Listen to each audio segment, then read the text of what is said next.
camat, lurah, kades untuk menghentikan itu karena ada surat dari Dirjen Pengelolaan Hutan Lestari tadi. Keberadaan gelondongan kayu yang hanyut saat banjir bandang di Sumatera Utara memicu perhatian publik. Bupati Tapanuli Selatan Gus Irawan mengungkapkan rangkaian upaya pencegahan bencana yang telah dilakukan sebelum banjir bandang Batang Toru terjadi. Ia menjelaskan bahwa Kementerian Kehutanan kembali membuka izin penebangan hutan pada Oktober 2025 setelah sebelumnya sempat dihentikan sementara. Aktivitas penebangan kembali berjalan hingga akhirnya banjir bandang melanda Batang Toru pada Selasa 25 November 2025 lalu. Informasi selengkapnya akan dilaporkan langsung oleh jurnalis Tribun Medan, rekan Aziz Hussein. Silahkan laporan Anda. Baik Mbak, saya ingin melaporkan bahwa izin penebangan hutan ini awalnya pihak Pemkab Tapanuli Selatan mendapatkan surat bahwa pada sekitar Juli 2025 itu untuk penghentian proses penebangan hutan dari Kementerian Kehutanan. Namun sekitar bulan Oktober, sebelum itu setelah menerima surat izin pelarangan penebangan hutan, pihak Pemkab Tapsel langsung melakukan surat edaran ke pihak-pihak camat, hingga pihak lurah bahwa mereka senang dengan adanya surat dari Kementerian Kehutanan ini. Namun setelah bulan Oktober, izin penebangan hutan kembali dibuka hingga akhirnya Selasa 25 November banjir bandang terjadi di Batang Toru. Demikian, Pak. Baik rekan Aziz, bisa dilaporkan apa yang menyebabkan gelondongan kayu kembali muncul setiap kali banjir bandang yang terjadi di wilayah Tapanuli Selatan ini?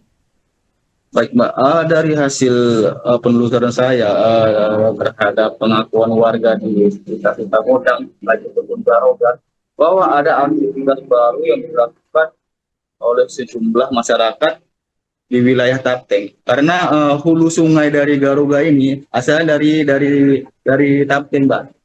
Di Tapteng di sana ada penebangan hutan, katanya terkait untuk lahan plasma.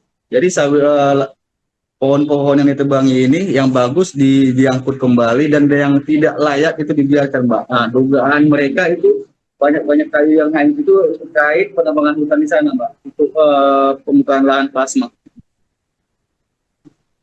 Baik rekan Aziz, sejauh mana aktivitas penebangan hutan diduga berkontribusi terhadap banjir bandang yang terjadi di wilayah Batang Toru ini?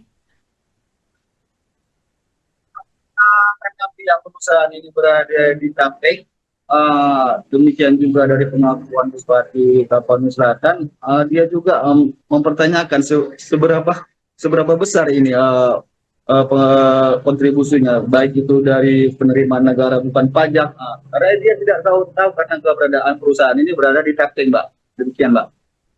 Baik rekan Aziz, bisa dilaporkan apa alasan Direktorat Pengelolaan Hutan Lestari tetap memberikan izin operasi penebangan hutan di tengah risiko ekologis yang tinggi ini? Ini juga menjadi pertanyaan besar bagi kita semua, Mbak. Kenapa setelah sebelumnya sempat mengeluarkan larangan hingga bulan Oktober, larangan itu kembali dicabut. Pihak Bupati Tapsel juga belum bisa memberikan pernyataan soal itu, Mbak. Baik rekan Aziz, lalu siapa pihak yang harus bertanggung jawab atas kerusakan ekosistem dan kerugian warga akibat banjir bandang ini?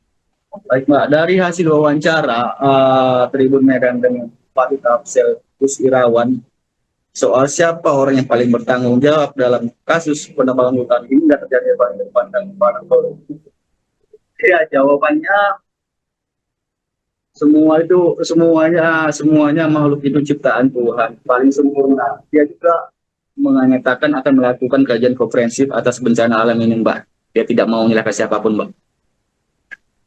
Baik rekan Aziz, terima kasih atas laporan Anda. Selamat bertugas kembali.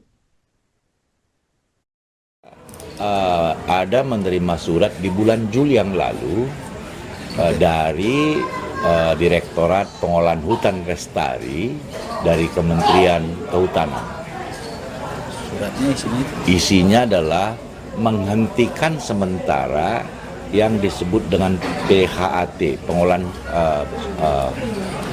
pengelolaan hak atas tanah, kerjasama korporasi, lalu dengan masyarakat setempat untuk mengambil kayu.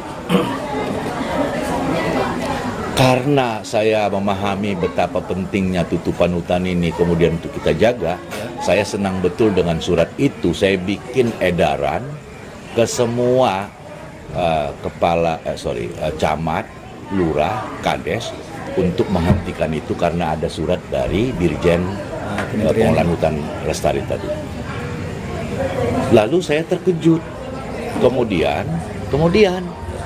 mungkin sekitar 3 bulan setelahnya saya diberitahu, saya cari suratnya nggak sampai ke Pemkab Tapsel, saya nggak tahu di staf saya, tapi akhirnya saya tahu ternyata di bulan Oktober yang lalu kalau nggak salah dibuka lagi izin itu.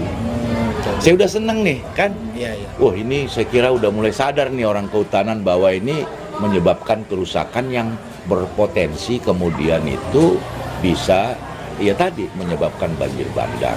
Lalu dasar edaran itu saya edarkan semua camat, lurah, kades untuk kemudian menghentikan dan tidak melayani pengajuan permohonan terkait dengan pengelolaan hak atas tanah yang di Kementerian Kehutanan itu namanya SIPU, Sistem Informasi Pengusahaan Hutan gitulah ya.